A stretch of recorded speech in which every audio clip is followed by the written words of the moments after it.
ने हमला क्यों किया? रूसी सदर ने 24 फरवरी की अपनी तकरीर में कहा था कि यूक्रेन की जानिब से आने वाले मुसलसल खतरात की वजह से रूस अपने आप को महफूज तस्वुर नहीं करता। रूसी हमले के पहले मरहले में हवाई अड्डों और फौजी मराकज़ को निशाना बनाया गया है और क्राइमिया और बेलारूस से फौजी टैंक यूक्रेन में दाखिल हो चुके हैं। व्लादिमीर पुतिन के मुतअद्दिद दलाइल गैर मंतकी और गलत हैं। सदर पुतिन का दावा था कि यूक्रेन में फौज भेजने का मकसद यूक्रेन में नाजी नजरिए के तहत जारी कत्ल-आम को रोकना है। यूक्रेन में कोई कत्ल-आम नहीं हो रहा है और वो एक जमहूरी मुल्क है जिसका सदर एक यहूदी है। सदर व्लादिमीर ज़ेलेंस्की ने कहा कि वो नाजी कैसे हो सकते हैं। अलबत्ता यूक्रेनी सदर ने रूस के यूक्रेन के हमले को नाजी जर्मनी से मुवाजना किया है। यूक्रेन के राबी ने भी सदर पुतिन के इल्जामात को रद्द किया। यूक्रेन के कितने हिस्से रूस के कब्जे में हैं? ड्रामा क्वीन पॉडकास्ट में सुनिए वो बातें जिन्हें किसी के साथ बांटने नहीं दिया जाता। रूस एक अरसे से यूक्रेन की यूरोपीय तंजीम जैसा कि नेटो और यूरोपीय यूनियन से कुर्बतों का मुखालिफ रहा है। रूसी सदर ने दावा किया है कि यूक्रेन मगरबी ममालिक की कठपुतली है और ये खित्ता कभी भी एक बाकायदा रियासत नहीं था। इन्होंने मगरबी ममालिक और यूक्रेन से जमानत तलब की है कि यूक्रेन 30 ममालिक के इत्तेहाद नेटो का हिस्सा नहीं बनेगा और एक गैरजानिबदार रियासत के तौर पर रहेगा। साबिक सोवियत रियासत होने के नाते यूक्रेन के रूस से गहरे सकाफती और समाजी रवाबित हैं और वहाँ रूसी ज़बान आम बोली और समझी जाती है। ताहम 2014 में रूस के हमले के बाद से ये तल्लुकात मुतासिर हुए हैं। रूस ने 2014 में यूक्रेन पर इस वक्त हमला किया था जब वहाँ के रूस नवाज सदर को इक़्तिदार से अलग कर दिया गया था। मशरक़ी यूक्रेन में इसके बाद से जारी तनाज़े में अब तक 14,000 अफराद हलाक हो चुके हैं। जब सना 2014 में रूस ने यूक्रेन में दरानंदाज़ी की थी तो रूस के हिमायत याफ्ता बागियों ने मशरक़ी यूक्रेन में बड़े इलाके पर कब्जा कर लिया था और इस वक्त से वो यूक्रेनी फ़ौज से बरसरी पीका रहीं। इस तनाज़े को ख़त्म करने के लिए एक मुआहदा जिसे मनसक उमन मुआहदा कहा जाता है तय पाया, लेकिन ये तनाज़ु जारी रहा और अब सदर पुतिन ने मशरक़ी यूक्रेन में बागियों के ज़ीर कब्जा 2 ख़त्ों को बतौर आज़ाद इलाके तस्लीम करने के बाद वहाँ रूसी दस्ते भेजने का हुक्म दिया है। रूस कहाँ तक जाएगा? अब ये तो वाज़ेह है कि रूस यूक्रेन की जमहूरी हुकूमत को ख़त्म करना चाहता है। यूक्रेनी सदर ज़ेलेंस्की ने कहा है कि इन्हें खबरदार किया गया है कि दुश्मन ने इन्हें अपना पहला हदफ और इनके ख़ानदान को दूसरे हदफ मुकर्रर किया है। 2014 के बाद मास्को से ऐसे झूठे बयानिए तैयार किए जा रहे हैं कि फाशिस्टों ने यूक्रेन पर कब्जा कर लिया है और सदर पुतिन ऐसे लोगों को अदालत के सामने लाने की भी बातें की हैं। रूस के यूक्रेन के हवाले किया अज़ाइम है इसका तो किसी को इल्म नहीं, लेकिन यूक्रेनी आबादी की जानिब से इसे सख्त मुज़ाहमत का सामना है। रवम बरस जनवरी में बरतानिया ने मास्को पर इल्ज़ाम किया था कि वो यूक्रेन में एक कठपुतली हुकूमत लाने की कोशिश कर रहा है। रूस ने इस बयान को लघु कहकर रद्द कर दिया था। इंटेलिजेंस की एक गैर मुसद्दका रिपोर्ट के मुताबिक रूस यूक्रेन को 2 हिस्सों में बांटना चाहता है। यूक्रेन पर हमले से पहले रूस की सारी तवज्जो मशरक़ी रियासतों लुहानस्क और डोनेत्स्क पर मौकूज़ थी, जिन्हें सदर पुतिन ने आज़ाद रियासतें तस्लीम कर लिया है।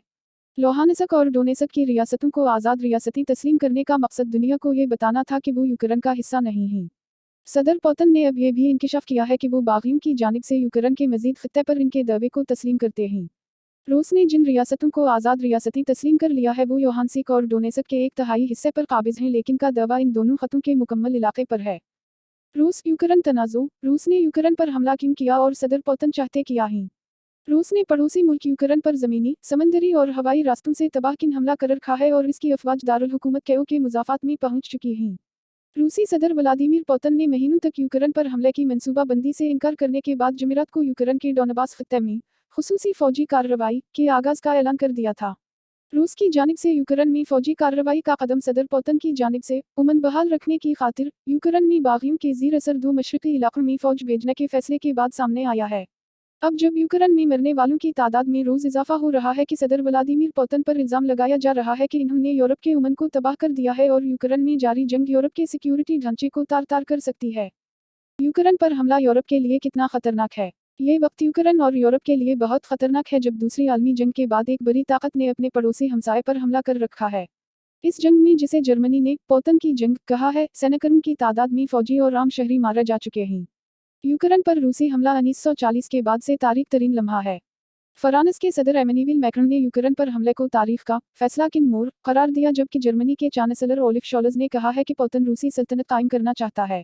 यूक्रेन के सदर ज़ेलेंस्की ने कहा है कि यूक्रेन मुहज़्ज़ब दुनिया और रूस के दरमियान आहनी दीवार को बनाने की कोशिशों को नाकाम बनाने की कोशिश कर रहा है। रूस की अवाम इस जंग के लिए तैयार नहीं थी। रूस के ईवान बाला, जो हकीकत में एक कठपुतली इदारा है, इसने इस जंग की मंजूरी दी है। रूस के यूक्रेन पर हमले के पोलैंड, हंगरी, रोमानिया, माल्टा और स्लोवाकिया पर बराह रास्त असरात होंगे, जहां मुहाजिरीन की एक बड़ी तादाद पहुंच रही है। यूरोपीय यूनियन के मुताबिक 7 मिलियन लोग बेघर हो सकते हैं। के लिए कितना खतरनाक है? ये वक्त यूक्रेन और यूरोप के लिए बहुत खतरनाक है जब दूसरी आलमी जंग के बाद एक बड़ी ताकत ने अपने पड़ोसी हमसाये पर हमला कर रखा है। इस जंग में, जिसे जर्मनी ने पोतन की जंग कहा है, सैन्यकर्मी की तादाद में फौजी और आम शहरी मारा जा चुके हैं।